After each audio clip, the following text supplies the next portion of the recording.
All right, and welcome tonight to the Cult Cinema. I'm here in the movie library, and we are going to be looking at and talking about some horror, some different stuff, some neat stuff, some unique stuff. And I'm actually wearing a snazzy jacket. Let's go with that. Why? Because it's kind of chilly down here. We had our we had a snowfall today. After being kind of like just chilly but having no snow, we've had we've had snow here recently, and that's hey, Danuch, we was welcome, dude. Hey, Alan. That's it. Got to look sharp for you guys, man. So, we're talking about horror, and this is kind of a blanket topic one. I'm going to be talking about a lot of different stuff. So, recently, I've been trying to.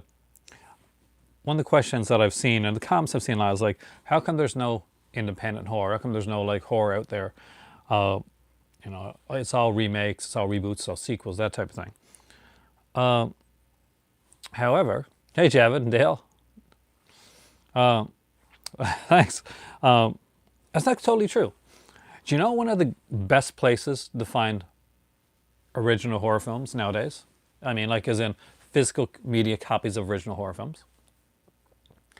If you're to think about the best place to grab like original horror on physical media, not a streaming service, where would you think?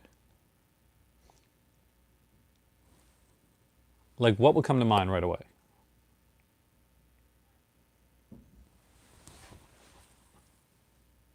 Maybe if you're in the UK, your local FOP, or maybe an HMV, or if you're in the US, maybe you're thinking, still Amazon's still, though that's not, it's physical media, but I'm thinking of a brick and mortar. Going with brick and mortar.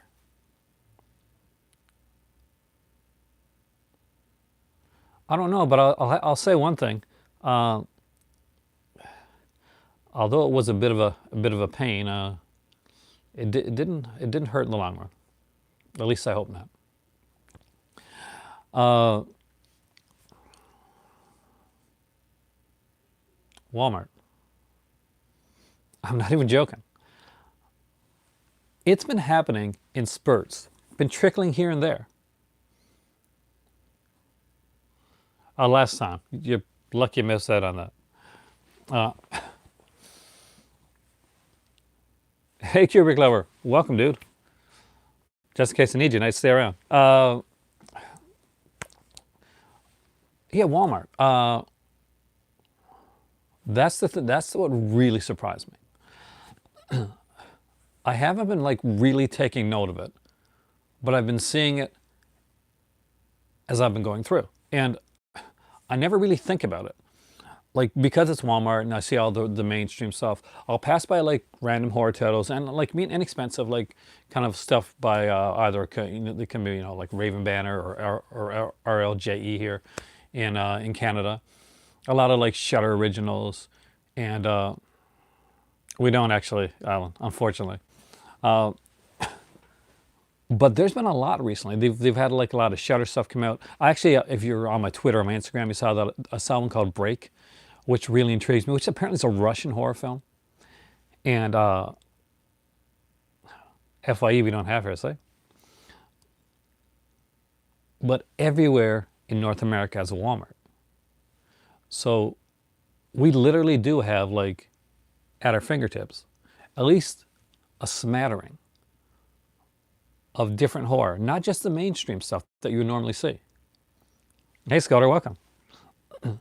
And that's the cool part. It's not just the mainstream stuff. It's different stuff. Ruin Me, by the way, is one of my favorite Shutter original films of that I saw was it earlier this year or last year? Does anybody remember Ruin Me?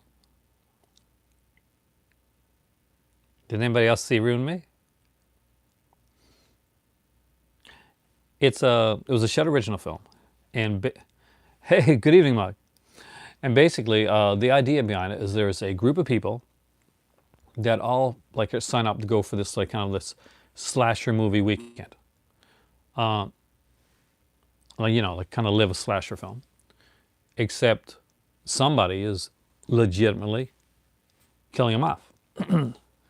And there's a few twists and turns throughout it. I definitely recommend checking it out. It's a very, very fun one. So if you haven't seen Ruin Me, either check it out on Shudder, or it's also out on DVD, probably on Blu-ray too, but on DVD for like $12 Canadian. So if you're in the US, it's probably going to cost you $9.99.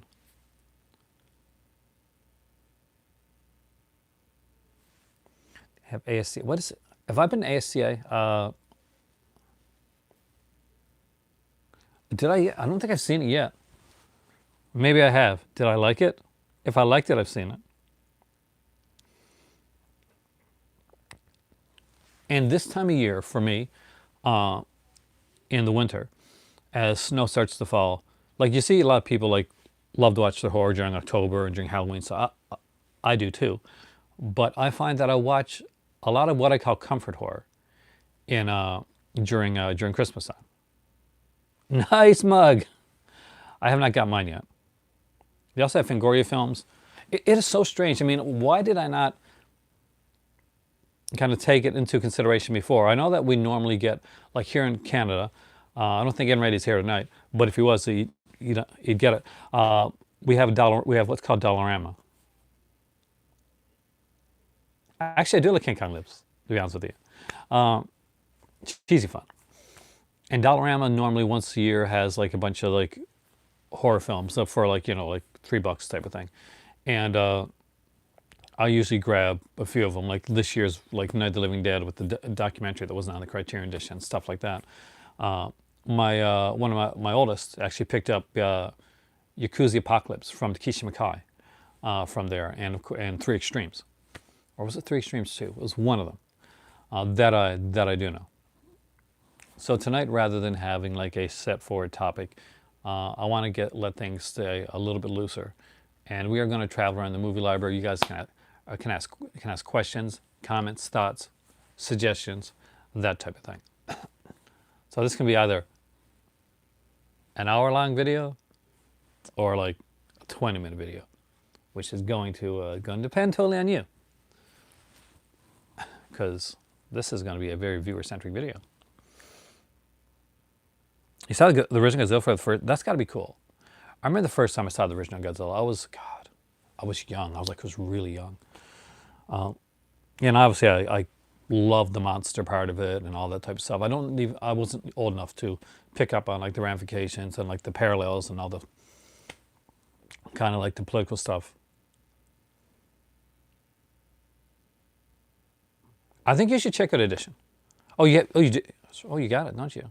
Oh, you're gonna like it, I think.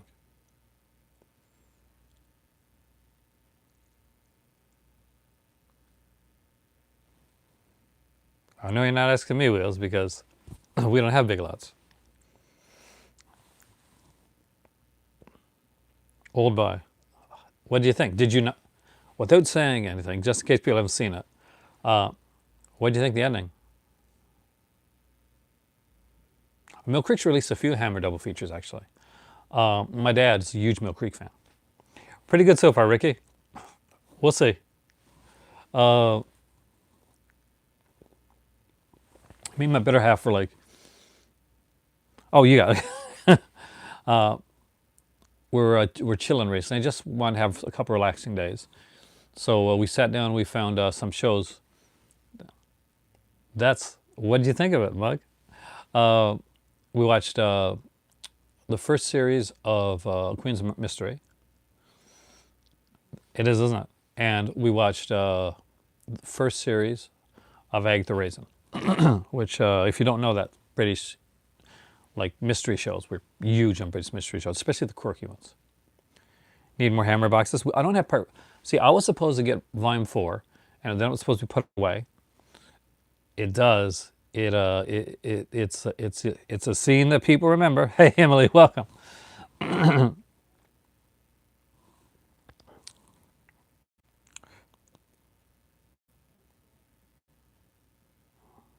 Give it another shot. Old Boy is one of those I think it's a bit shocking when you start to watch it, and when you find out without saying what it is.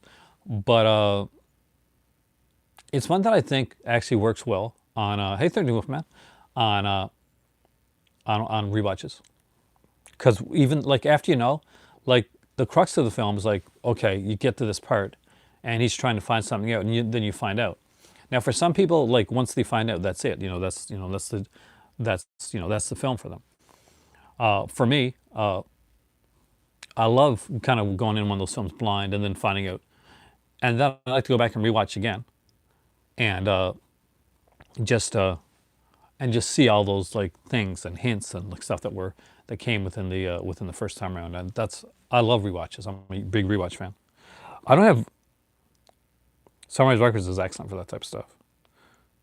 But I was saying, Emily, that Walmart was surprisingly good, with especially recently.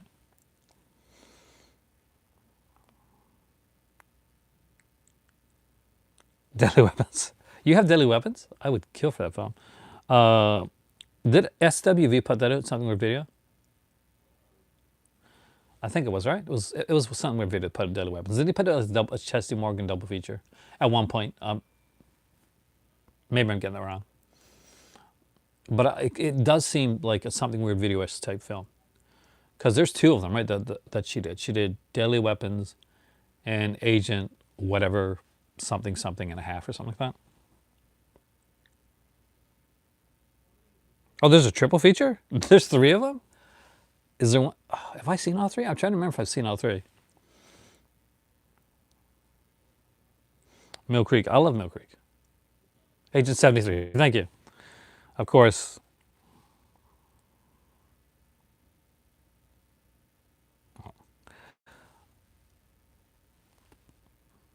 I used to love my LG. We had an LG, and that was like a 3D one, and it was how we like kind of got really enthralled into like the whole 3D because LG had great 3D. I when they did it actually. I don't mind the paper sleeves. Uh, See, I prefer a paper sleeve like any day over what I see Sony does sometimes with the spindle. If you collected like any of the series, like from Sony, they'll put them in like boxes and stuff. There's a few of them that have like rather than any sleeves, they'll put them in a spindle, and one right on top of one another. Hey Joseph, welcome.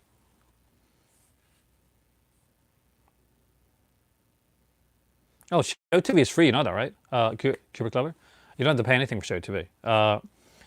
I like it actually. They put out you watch like MST3K. You can watch movies with commentary. They take movies, put them in like full screen, and put some get some Agatha Christie films. Definitely.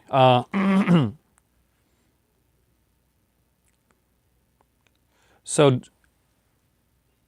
no, it's completely free. It's one of the free streaming ones. I don't think I've seen the third one. Agatha Christie films. I'm a huge Agatha Christie fan. I grew up loving Agatha Christie. That's how I got into horror in the first place. Jav's right about that one.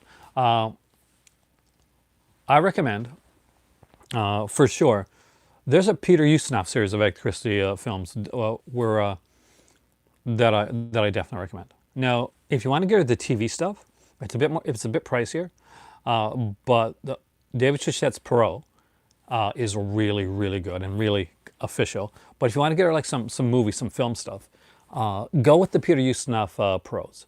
And there's also like a really, really good Murder on the Orient Express, which is just pre-Peter Ustinov, but it's an extremely good film.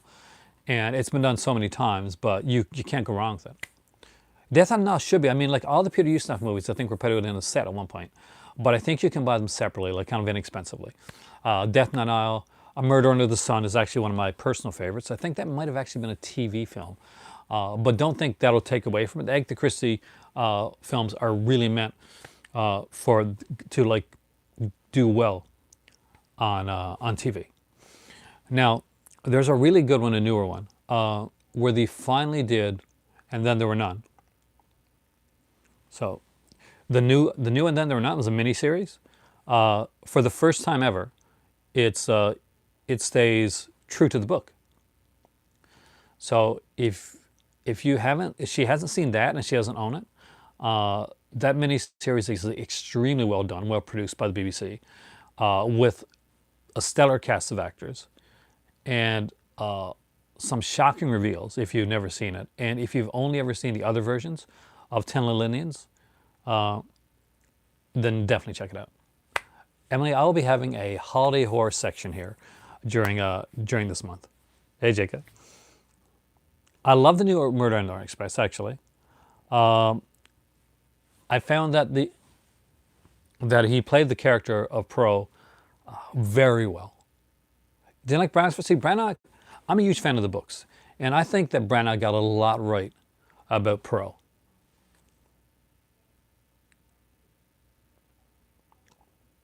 You mean who released? I'd say probably BBC Video. I'd have to look. I love Abominable Snowman. Definitely agree with you again. I'm not big on spindles. I much prefer the older kind of old school like sleeves. If they do, I'll always pick up sleeves more like quicker than spindles. But I'll take either one if the show's cheap enough.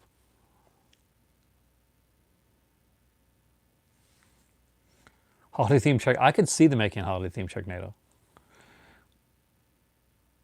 Am I a fan of Dennis Potter? Yes, I am. My favorite is lipstick on. That's him, right? Lipstick on My Collar, the musical that he did. No, the singing detective and all that, but was he the one that did Lipstick on My Collar? Because if it is, I'm a super fan. If it's singing detective, I like it.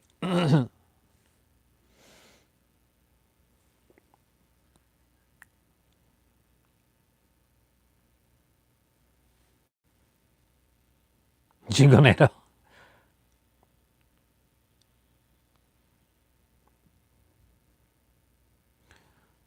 Now I have to know if that is. Give me a second, 'cause I have to know if that is Dennis Potter or not. I know he did Singing Detective.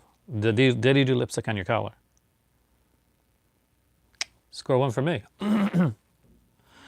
I actually saw Deadly Manor a while back with my dad. It was actually on. I was setting up his Roku for him, and I saw Lipstick on Your Collar when I was younger, and it stuck with me for like a long time. So I've always been a huge fan of it. And Deadly Manor is one of those films. It's an odd film. Like it's definitely meant to be. Hey, Corey, welcome. Long time, man. It's definitely meant to be one of the kind of more mainstream Larraz films.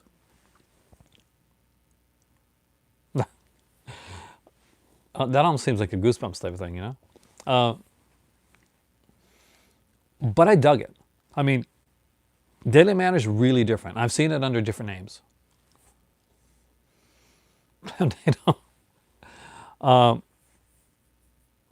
But have you seen it, Ken? Have you seen Deadly Manor? Now, for people that don't know what Deadly Manor is, it's a Jose Larraz film that plays very much along the tropes of the typical slasher film. In that we have a group of people that go out into the woods, and their car kind of get stuck in the get stuck, and have to go to this manor, we'll say, where there's this masked killer wearing kind of like a porcelain mask, if I remember correctly, that's like killing them, and we're kind of slowly finding out why. Now, the mask is really cool, the way that it's done. It is kind of like Tubi. But I'm hoping there's some good features on it. It's a good movie. I was a little bit underwhelmed by it. But as a slasher, like something that you may not have seen before, definitely want to pick up, especially if you're a Jose Larraz fan. Because he always has kind of unique, like kind of visual style to the films that he does. So you'll get that. Like if nothing else, you're going to get like a decent slasher film with a Larraz style to it. But he is kind of like swinging the fence towards making a more traditional slasher film, as opposed to with a bit of the old English manor type in there. I haven't watched a lot of Tubi, but I do have it. What I think of Edge of the Axe, I don't. You know what? I'll be honest with you. It's been years since I've seen it. I'm actually waiting to buy that one eventually, and when I do, I'll I'll let you know because I'm very excited about that title. It's been a long time. It's going to be like going in with fresh eyes, and I love that. I love that. Joker, I haven't seen Joker. I have, when the Joker trailer came out, like when the big Joker trailer came out, one of my friends actually saw, like a few of my friends actually saw Joker. So I looked at it and I thought back on other films that I'd seen that were similar.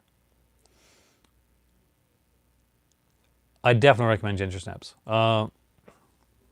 And after my friend saw it, I said, you don't have to tell me, but is this blank? So I don't want to spoil it for anybody. And then I gave him my thoughts on what I thought it was going to be. And he said, it is exactly what you just said. And that doesn't disappoint me. That actually kind of excites me because I am glad that it is what I thought it was. I'm dancing around it here. Hey, Culture Trini. Ginger Snaps is an amazing take. So, Shout Factory, Scream Factory put out a really good edition of Ginger Snaps. There's 3 of them altogether. There was Ginger Snaps 1. There's a sequel, Ginger Snaps 2, which is set in an asylum. I love films set in asylums, especially the ones that are done well. And Ginger Snaps 3, which actually is a prequel of it. In Canada,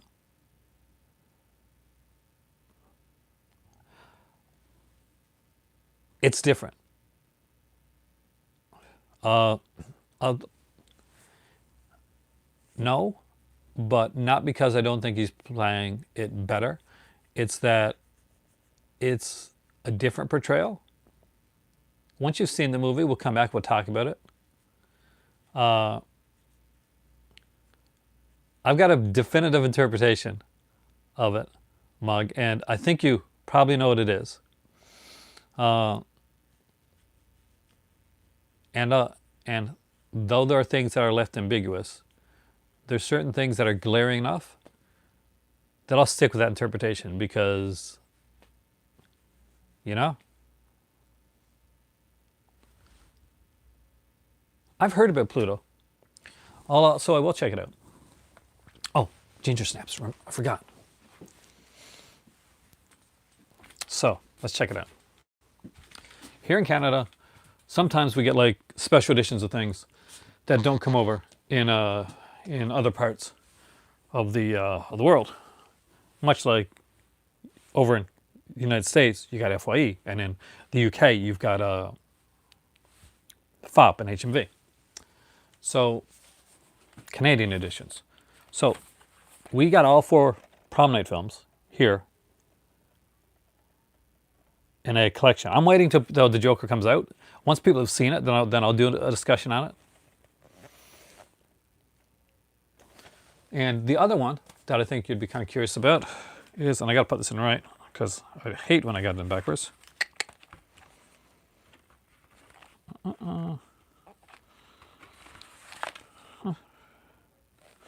Nope, I still got it. Right. Let's do this right. Oh. Ginger Snaps Trilogy. So apparently this is a hard find now. I don't think it's that expensive though if you like kind of look around for it on like Amazon or eBay. They did remake Prom Night. I actually like the remake. Most people don't, Alan. I'm one of the few people in the world that does like the remake of Prom Night.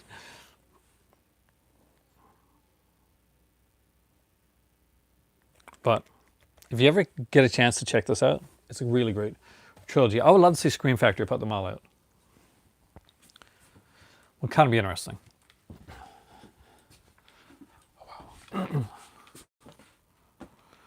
So that I can stand up. I will not watch the Joker in digital. I will buy the physical copy because Endless Nights there. That is like Chris, isn't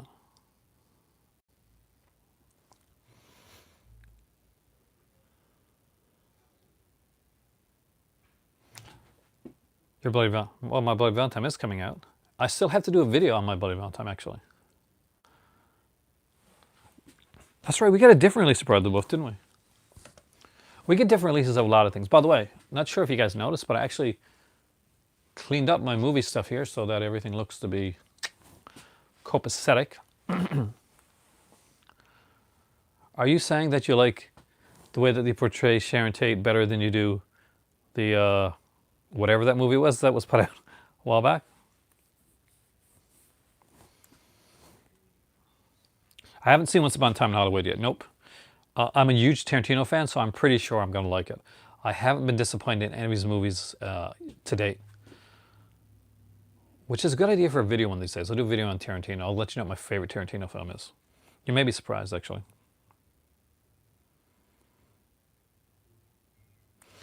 I agree, Corey. I so agree. You knew that what I was talking about, didn't you? You knew exactly what I was talking about. For people that don't know what the Ghost of Sharon Tate is, there was a film that was done a while back, which I don't recommend, in the slightest actually, called the Ghost of Sharon Tate. It was actually done by a guy that is mostly known for documentary stuff, you know, like horror documentaries. I'm pretty sure it was done by the guy that made the was it Friday 13th documentary? He also wrote Halloween 6, by the way. But man, it really wasn't was not well done. I'd heard stuff about it. I finally went out and I watched it, The Ghost of Sharon Tate, and man, I was not a fan. I was so not a fan of that film.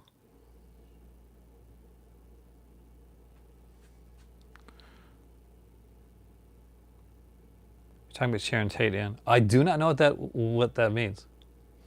Once Upon a Time. Oh no, I know you do.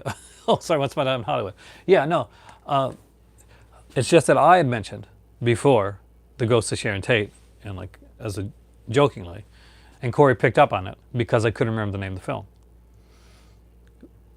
Because you reminded me of when you said Once Upon a Time in Hollywood, like the way that it was done. I remembered the horrible Sharon Tate film. And here's where I will be. I'm going to go in spoiler city for you right now, which I never do normally. But Ghost of Sharon Tate's not a good film. So here, let me spoil the ending of The Ghosts of Sharon Tate for you. So, throughout the movie, the Ghost of Sharon Tate, or I think it's called The Ghost of Sharon Tate, something like that, isn't it? Basically, hey William, she kind of like has sort of psychic kind of dreams and stuff like that she's gonna die. They do like dreams throughout the whole type of the film, and at the end of it, you think that okay, maybe they're gonna do something different, and do like you know, maybe she's not gonna die in this one. But nope. But then we see them as ghosts and stuff like that. So it's not well done. It's very exploitative, and not in the fun exploitative way. You guys know I'm all about the fun exploitative way. I think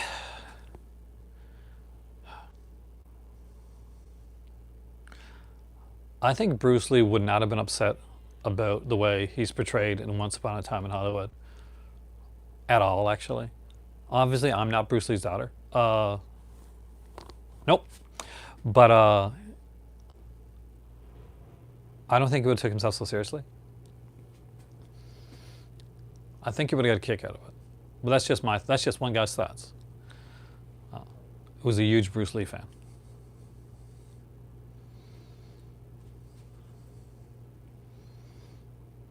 Ari Aster. I don't think Ari Aster's overrated, actually. I like Ari. See, I don't think...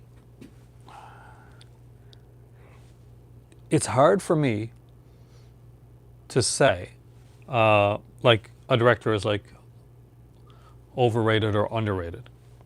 I mean, a director can be overrated in somebody's eyes or underrated in somebody's eyes. Underrated is easier. It's easier to do an underrated director because there's a lot of like directors that have done like little things and maybe niche things or things that were kind of popular, like a lot of people don't know. Yeah, it's easy to like say, okay, this director is underrated, right? But it's extremely hard to say, okay, I think this, like, this director is overrated and, kind of a blanket statement type of thing. Like, I'm sure there's people that think like Spielberg's overrated or that Hitchcock or Wells or like all those guys are overrated. And in their summations of it and their thoughts on those characters, on those directors, I'm sure, to them, they are. But to a lot of people, they're not. They're definitely, I would say they're not overrated. But, again, that's just a matter of opinion. And makes for good debates. Rick Sloan is a completely underrated director because Rick Sloan made some amazing stuff. Aside from making the incredible wreck that is a wonderful wreck that is Hobgoblins, he made Vice Academy, and he made like, do I like who? Oh, that's going like, do I like I like some of the work that Polanski did. Polanski as a person, not so much, but that's my take. Certain directors I kind of can't get behind. And you're correct, William. Both Bruce Lee and Brandon Lee died on the set of a film, which they were both passionate about making. And I'm a huge fan of both those films too. So it's all about trying to like separate the art from the artist. Sometimes I can do it with like Polanski type of thing. Other times it's a little bit harder when you're looking at like a Salva. Then I'm not so big on that. And even then, it's kind of difficult. To each his own. That's why I like to think. Films, for me, like, there's a lot of really great filmmakers out there that I strongly want to support and get behind. And when I get into film, I just want to have fun with it,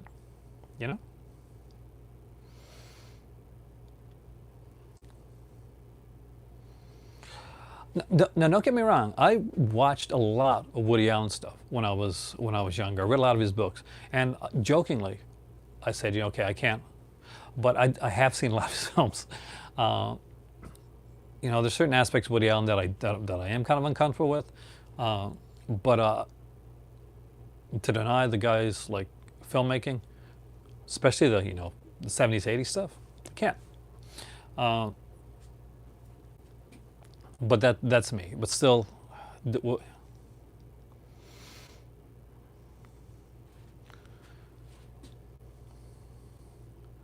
there's a point where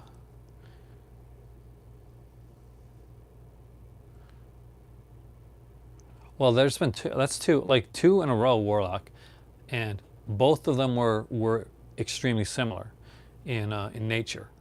Of course, which led to all those conspiracy theories and like things like, oh, Bruce Lee's not really dead, or Bruce Lee was killed by the Chinese mafia, and all that all that type of stuff. Which is actually, when you really think about it, a lot of that was kind of disrespectful to his, way more disrespectful than a movie was. I can completely understand that. Cosby Show is the one I don't think I could go. I actually think I have a couple seasons of it here, but I never liked it in the first place. So the fact that I probably not going to go back and watch it again isn't a big deal for me. I was never a big fan. The one thing I can say is that bothers me is that the Cosby Show was revolutionary for in many ways. Not ways that would affect. I'm a white male. The Cosby Show for a black audience was incredible. To see yourself represented in a positive light, and then have the representation taken away and marred. Not good stuff. Be careful eating Cosby Jello. Oh God, I'm not getting into this. Knife in the water. Have you ever seen the Raro edition? not Knife in the Water, but there's like an Italian version of it with Jon Steiner. And God, I got it here somewhere. It's not called Knife in the Water. Maybe one of you guys can remember, but Raro put it out, and it's pretty much like almost like a remake or a redo of like kind of Knife in the Water, but from a sleazier, more Italian point of the film. And I got it here on a Raro. Oh, hold on, it's right here. So this is Waves of Lust. This pretty much is what Knife in the Water, if you've ever seen it. If you haven't, check it out. It's a Ruggero Deodato film, and it has Jon Steiner in here, and I can't show you the back because there's nudity on the back. Silvia Dionosi, Elizabeth Turner, some very attractive people. And I can't share the inside. I was going to share the booklet on the inside. You got to culture training, because if you don't, a lot of movies you're not going to see. Yep, pretty much. It even says so on the back too. A superb example of Deodato's work, not to be missed by fans of Italian sex crime thrillers, a shocking and frightening version of Polanski's Knife in the Water. Two carefree youngsters, Irene and Barbara, are invited for a weekend cruise on a yacht owned by Giorgio, a ruthless and cynical industrialist who is married to Sylvia, a served woman who allows herself to be physically and mentally abused by him. Sylvia then forms a love triangle. And if you want to know more, get yourself a copy of Raro's Waves of Lust. I don't think you're going to regret it, Corey, because the Larraz box set is awesome. And there's so much more Larraz coming out. Deadly Manor's coming out, Edge of the Axe. I'm sure Black Candles. If they haven't announced Black Candles, if they don't put it out on its own, you know that's in the next box set. And what did I tell you guys? Black Candles. It's a must-watch from Larraz. Definitely a must-watch.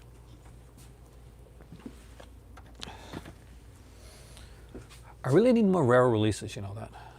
I haven't seen Knives Out yet. I want to see it Ready or Not too. I know some people said it was kind of mad, but I do want to see it. It looks fun, and that's kind of the thing behind it. I want some fun films recently, some fun horror films. Better Watch Out last year was like kind of a fun one for me that I watched around Christmas time. I'm going to watch it again this year during the holiday horror. I'm not sure if you're still there, Emily, but I'm doing holiday horror, so I'll be watching all 5 Salt and Light Dead Night films.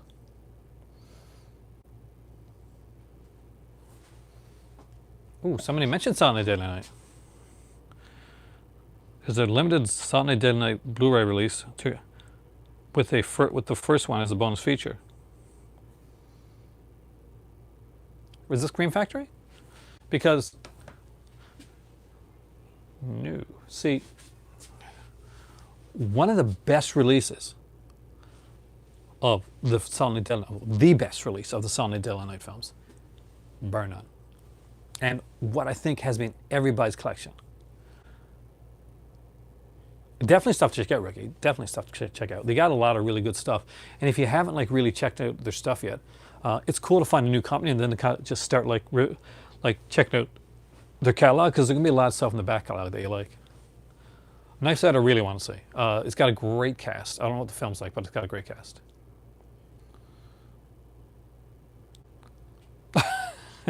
But yeah, no, for the special features that are on Salt and Light Deadly Night.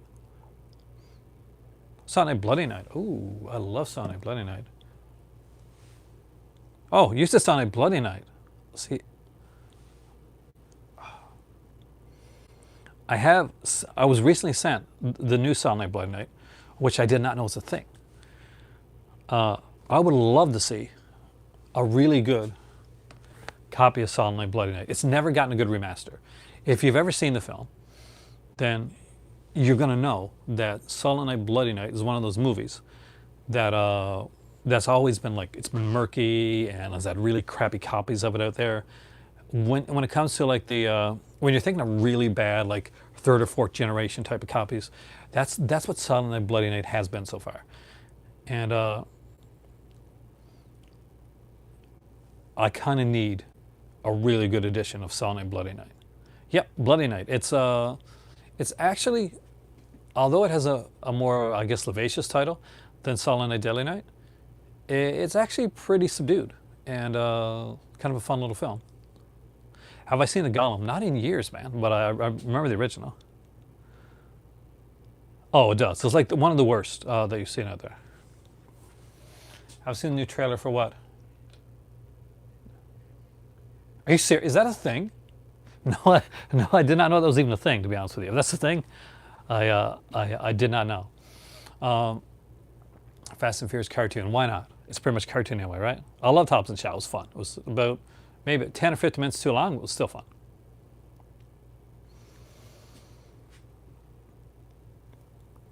Go for it. I mean, they did a trailer, I think, kind of, well, not a trailer. It did like, apparently they put out some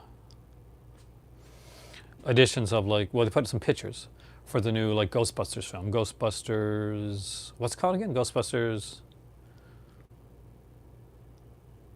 Afterlife? Is that it? So, needless to say, you got a couple like thoughts on has anybody ever seen like the pictures or anything of Ghostbusters Afterlife that kind of talked about it? So Ghostbusters Afterlife, they showed some pictures. It's kind of Finn Wolfhard from like Stranger Things, and looks to have more like kind of like some kids go back to like this, you know, this place that's inherited, and one of them, the grandfather used to be one of the. Oh, go for it, dude. You can drop a link.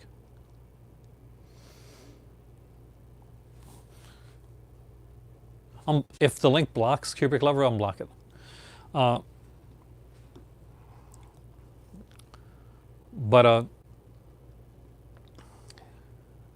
what was I saying? Anyway, so I watched, was it SJU? You know, Scream Junkies Universe thing. I watch that sometimes.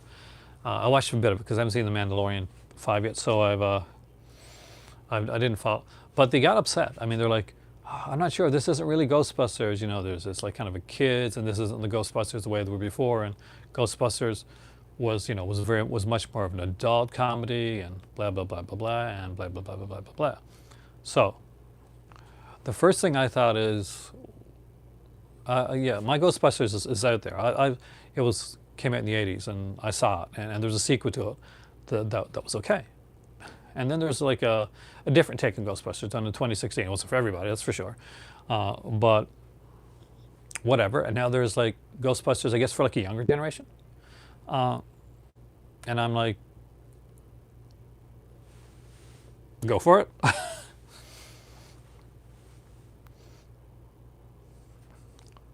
People get too tied up in like franchises and what it was. Like me too. What it was to them back in the day. And they evolve and they get different. I'm a great example of that. Dude, you're in a store that had Intervision titles? I'm so jealous. Wait, is Bloody Moon an Intervision title though? Because I thought Intervision was like more shot on video, and I'm pretty sure Bloody Moon was not an Intervision one. The Burning Moon. Oh, okay. Maybe that one I don't know. But does anybody know? Because I'm always on the lookout for like a good title, especially in an indie type of thing. My better half said that she's going to pick some of the kind of like the Shudder exclusives and some stuff to kind of like for a Christmas stocking for me. So it's going to be interesting to see which one she picks up.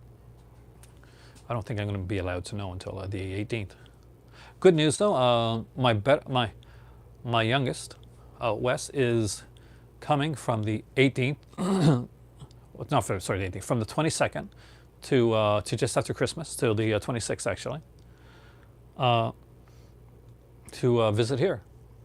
So I'm actually very excited. So my better half's going to be gone for Christmas. So one of my kids is coming to visit during Christmas. My other one is with her girlfriend. So hopefully I'll get Wes on to do a couple videos with me.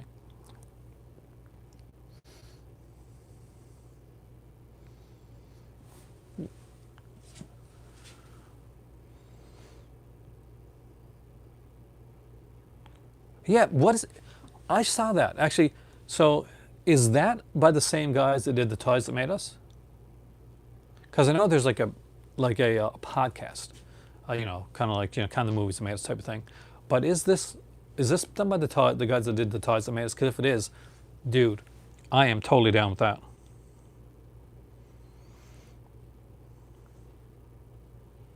I'm not following you.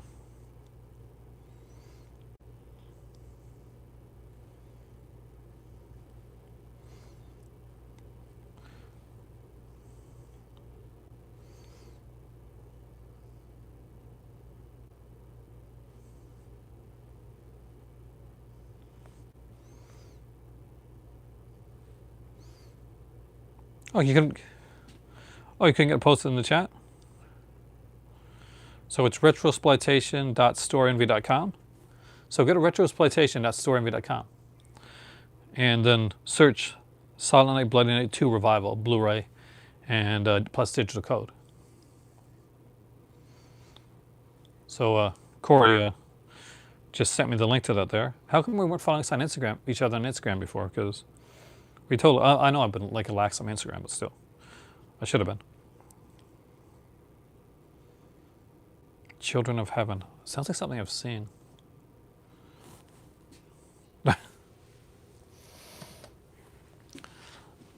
Now, during the month of October, God, I'm way back, of December, I will also be doing my releases of the year video. So, hey, Kubla, welcome. I know, so did I. Then I saw the request, and then I hit the follow back thing, and I'm like, how is this not a thing?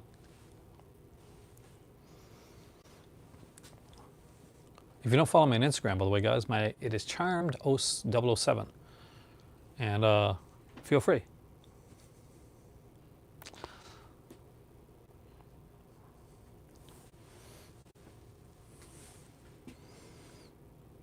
Which I'm kind of stoked.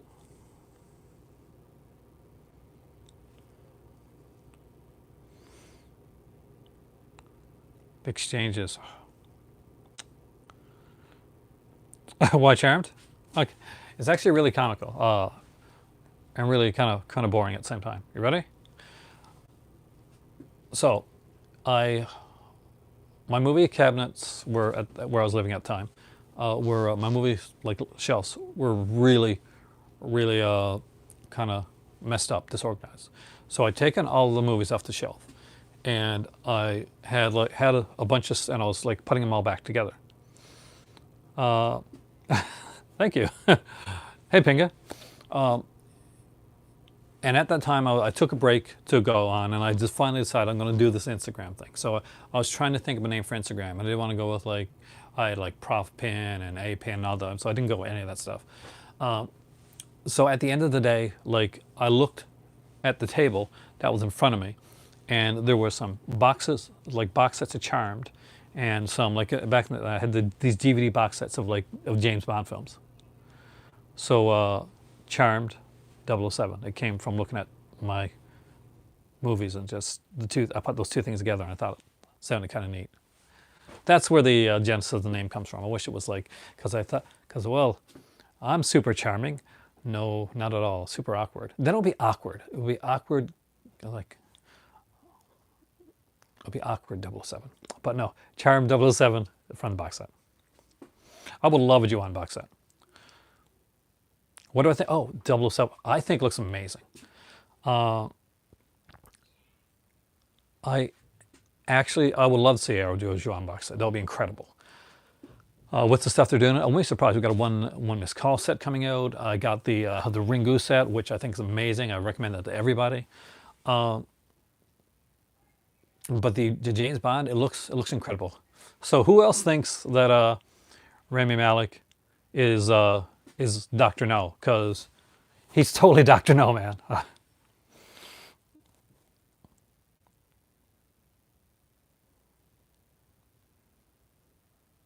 I do.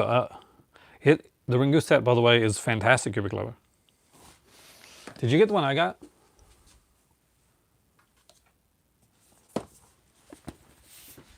This one? See, they had another one out originally with a book, which I missed out on the book part of it. But this cover is better cover than the box set that originally had. Strongly recommend this, guys. No, I don't think it's a remake Doctor No. I just think that, like, much like Inspector, where they had Blofeld and everybody knew it was Blofeld, but they said, oh no, it's not Blofeld. Well, he's just a character. They, I expect this to be like a really, really good one. Oh, you got the original one then? Does it have a book with it? It does not come with the poster, nope.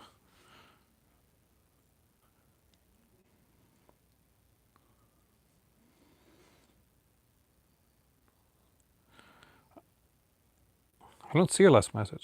It said, look at your last message, but it says, oh, so you got the original. That's hard to get now.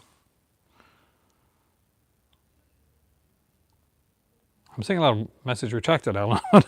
We're not seeing actual last message here. Of Children of Heaven. I will see that movie.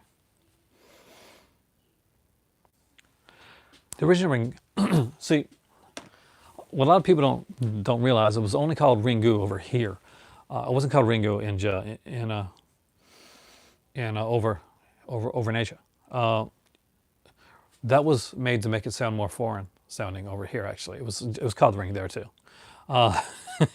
They just changed it so it wouldn't like get it would sound more foreign, and it would not get mixed up with the remake that came out. I don't think mine's been shipped yet. No, the first one's going to get shipped out will be the, of course, people that have the packages, which is understandable.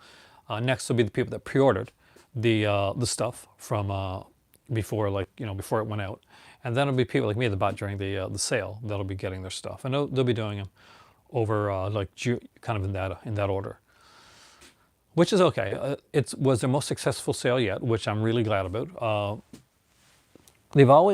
I feel like Vinegar Syndrome as a company has continually been evolving,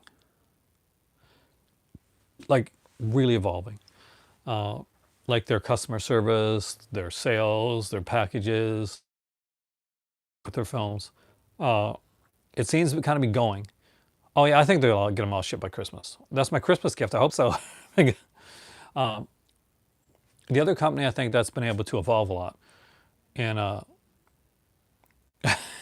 I'm jealous still in the stuff that they've done. Like I think that that Arrow has evolved a lot over the years, and that Severin has actually they made some mistakes along the way, but I think Severance has done a really good job of evolving as well. Companies that I think are doing good, but I think need to look more at companies like Vinegar Syndrome. Right here, Scream Factory. I love Scream Factory, and look, they put out this, and spoiler alert, this is going to be on my top releases of 2019 sets, 2019 releases. I can tell you right now that this is amazing. Indicator like swung out of the gate like amazingly, and every box set that Indicator has done has been an evolution in the making of box sets, and especially in the making of box sets for them. Of course, I shared it at Severin because I'm a big fan of Severin. They do some great stuff, and they put out stuff that nobody else will put out. Severin Kids label was incredibly risky, and I think it's going to pay off dividends for them, and I really hope it does because I'm going to be supporting it. I might even get myself a Severin Kids shirt down the road, which, I don't know, maybe kind of creepy, kind of like it though. Definitely get this, guys. Put this on your Christmas list, wish list if you haven't got it.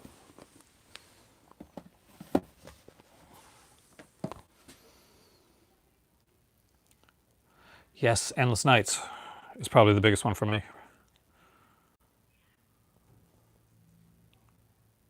I convinced you to buy some Arrows. I'm glad because Arrow does some amazing stuff. Look at like Arrow Video, Arrow Academy. They just have such amazing. And Russ Meyer. How can you not?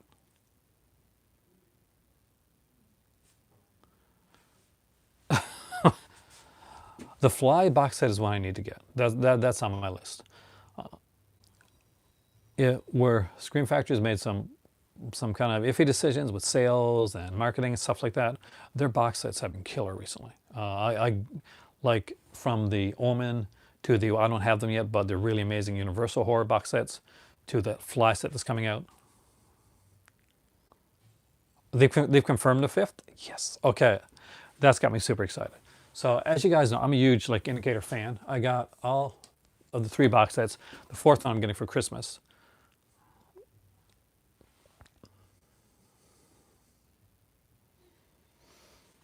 That's the thing. They've been putting out some. Let's like, see this? Indicator. It's such a great time for box sets right now. Like in the last couple years, it's blown up. Oh, actually, no. The Fly is supposed to put it by the Scream Factory. There's like a complete edition of the Fly. It has like all of them. The original trilogy and the two newer ones from the 80s and early 90s, and it's done much in the vein of that Omen box that I just showed you right there.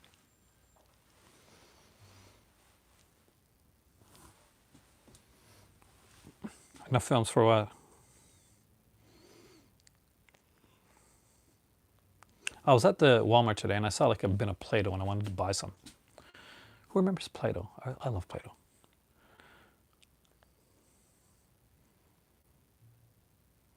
There's definitely enough films for 10 Hammer sets.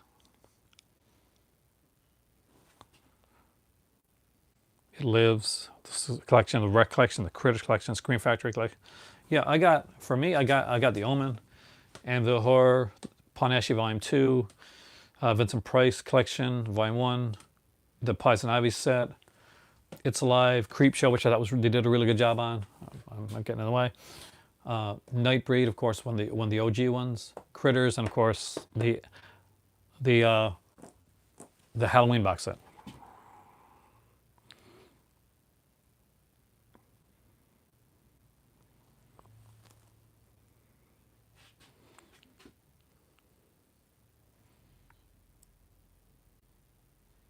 I don't know actually, Alan. I think they're going to be doing Blu-ray, but you said Last Massage. I do that all the time, by the way. No, it's a really good one. Like the box, it looks incredible. It's loaded. That's from Creepshow 2, Brian. This one, which I do have Creepshow 2 actually. I've got it on, I think, N80 Films. My edition of Creepshow 2 is, yeah, although I think there's an Arrow edition that I don't have yet. Well, I'll eventually get it, but this is the 88 Films edition of Creepshow 2. It was called The Raft, was the story, the Stephen King story that's based on. And, there you go, Pinger mentioned it.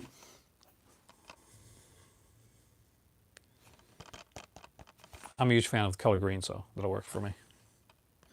My better half's a huge fan of color green too, actually. And I love the inside cover. So yeah, it's actually pretty cool. They did a good job with this one, I think.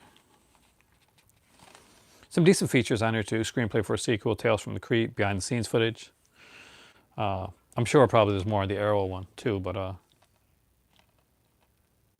you sold with this? How could you, man? Look how cool this is. You sold and kept the Arrow, didn't you? That's what you did. That's what you did. But I can't. They're like my babies. Not my actual babies, but my movie babies. I don't have Critters Attacks. No, I've heard stuff about it. I'll get it when I get it really, really cheap. Hey, IB, welcome. We've had a pretty easy going night tonight. Just talking about a lot of different stuff, and because my knee was actually hurting me, I thought standing up would help me out. So it's a bit of a mixed blessing. I had when I was younger, my kids, not big collections, but they have some impressive things in their collections. They're big fans of Asian horror films, and they're really big fans of Giallo and the Puppet Master series, stuff like that. So that type of stuff.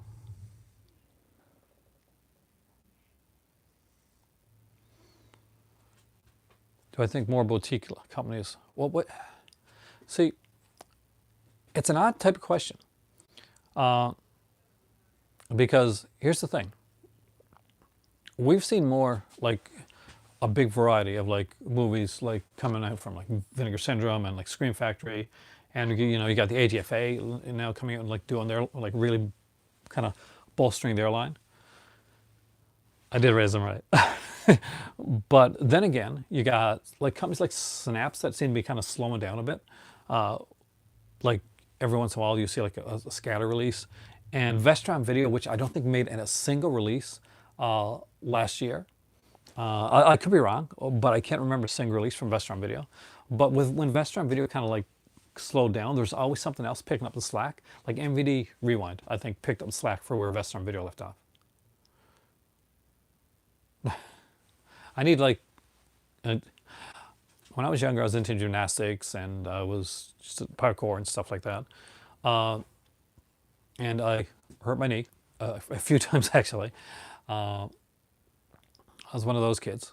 I remember once I was going across my my neighbor had this like huge like a wood pile so he had this like pile of wood that was kind of lined up, and it was like, and some of it was like wood that was taken.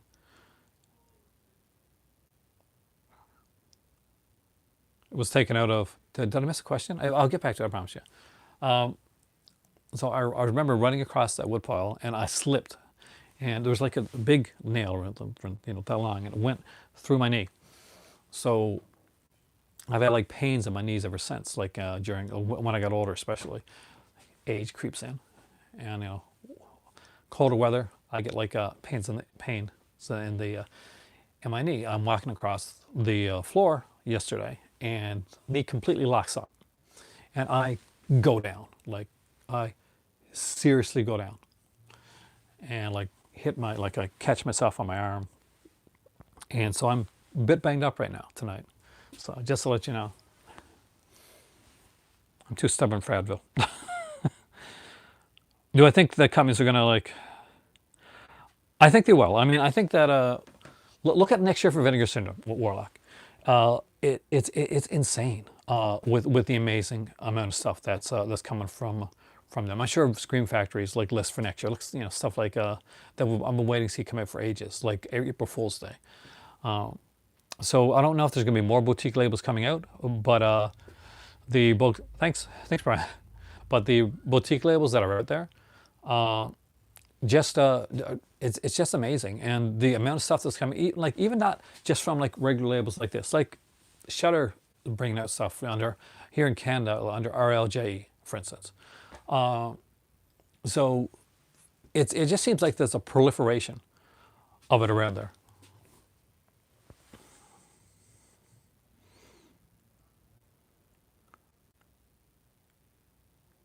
Actually, I was just talking about that, actually, Warlock. I think that's the opposite. I think it's easier to find non-mainstream releases. My Walmart, for instance, had a bunch of like Shudder exclusive releases, and it had Break, which was a Russian horror film, very much like Adam Green's Frozen, apparently. There, and like I've been noticing, there's been more and more like kind of like not mainstream horror releases, like for 12 and 14 bucks, like popping up on my Walmart shelf, and I kind of take it for granted. But I have one Peanuts one, like a collection, 60s like specials, the first volume, with some of the good specials. The Cult of Cinema. Yeah, see, it's a pretty cool name, eh? We need Fade to Black. We need a release of Fade to Black. See, I talked about Shredder coming out on Blu-ray. Came out on Blu-ray. I talked about there's nothing out there. Hopefully getting a Blu-ray release one day. It got a Blu-ray release. I secretly dreamed of the Angel series getting a Blu-ray release. Vinegar Syndrome put it out on recently. So yeah, Alone in the Dark and Fade to Black. Those are the next two I want to talk about that hopefully will get Blu-ray releases. Come on, my luck stick. Yeah.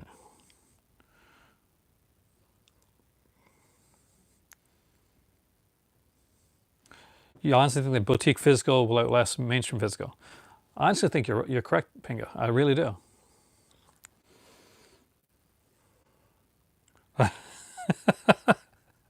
I don't talk bad about Criterion, though I do think they need to up their game. The one thing that Criterion has done correct this year, and I didn't give them credit for it when I was making my when I was doing my report card, which I'm going to do a second video of like in the near future. I'm actually purposely trying to stretch out the report card videos. They did an amazing job with their Criterion channel. They took what was Filmstruck and made like learn from the mistakes that happened with Filmstruck, and I think they kind of went all out with Criterion channel, and I think I think they did an incredible job. So that's why that's one of the big reasons that Criterion got such a big mark on my scorecard this year. But I think that they can do a lot better. I do like their mega box sets that they're doing for like Bergman and Godzilla. I want to see them continue that. I am. I'm very see. Also, one of the people that was like trumpeting the 4K release of Tammy and the T-Rex, and then I didn't have enough money to get it. Eventually, I will, but I will get all the 4K releases like that. I have to. There's nothing. This is one of the most fantastically wonderful, crazy films that and it's a great Rolf Konitzki film. I'd like to see them put it in The Hazing too. That hasn't got a good Blu-ray release. That's another Rolf Konitzki film, by the way.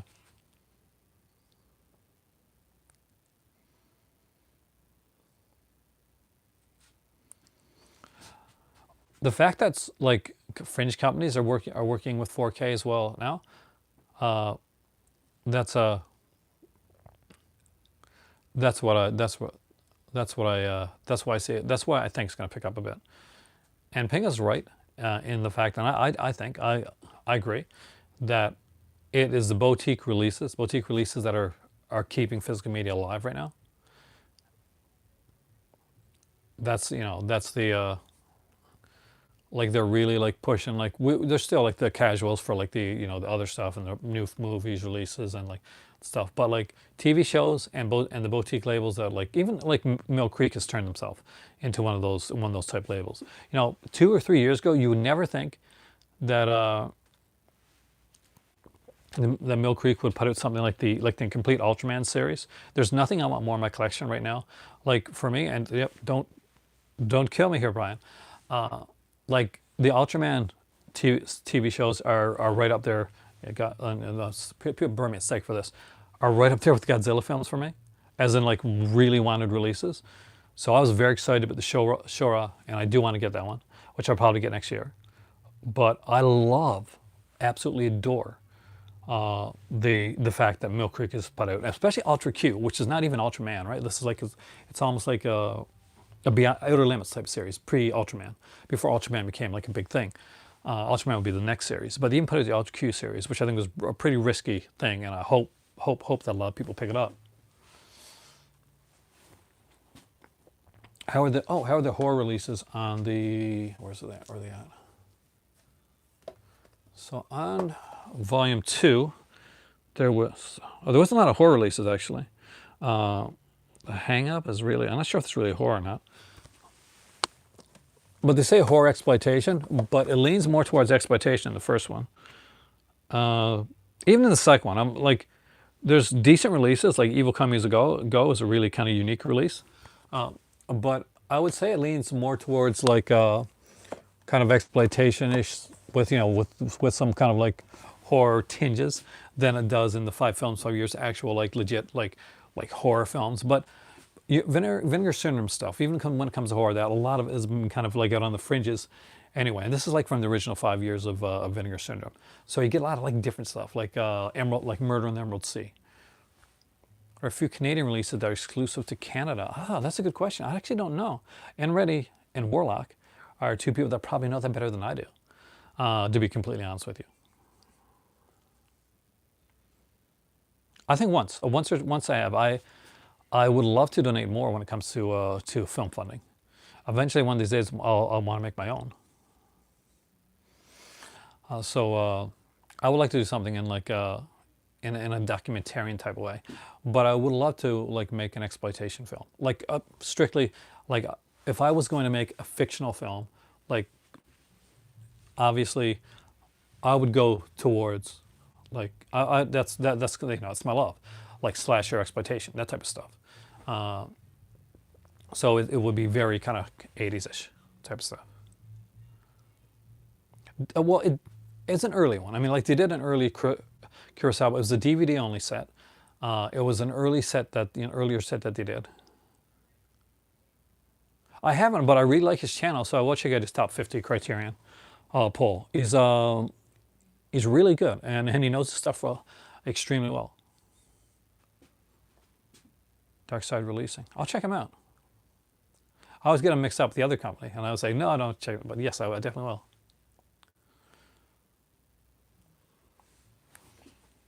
Blu-ray KL as Kino Lorber?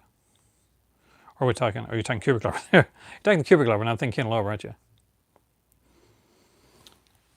But yes, there was early on in Criterion did put out like this limited edition like DVD set of Akira Kurosawa, and I really think they really need to do an update for that.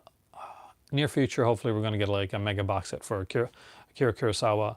And come on, all of us here would be down for that. We would buy it. We know we would buy it. Even if we got the Criterion editions that they got right now. And I don't have them all. I would totally buy it. I love samurai films. I know I still got to get that Double Dragon release. Because don't laugh, but I actually did like the cartoon that was on the MVD edition of Double Dragon.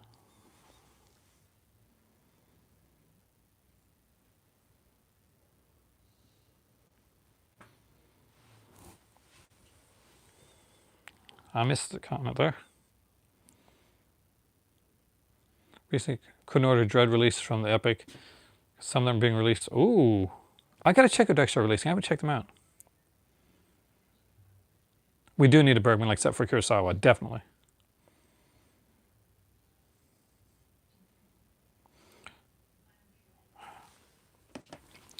And that is so wrong of them. Maybe I will make them a B. My God, for a second there, I thought, you know what? I look like Pappy. I'm getting old, guys. I'm getting old. All right. I have a big day ahead of me tomorrow. It is off, which I'm very excited about. I'm not working tomorrow, but then I'm working a 5-day shift. I do need to see that. I haven't seen that. I'm a big fan of the Soska sisters. Wasn't a huge fan of See No Evil 2. But I and that had such, maybe it's because it had such a big cast in it, I expected it to be better. But Rabid really seems like really up their alley. If anybody ever remakes Shivers, I kind of hope the Soska sisters would do that as well. And they need to find someone as hauntingly kind of beautiful in her own way as Lynn Lowry is in the movie Shivers if they remake that.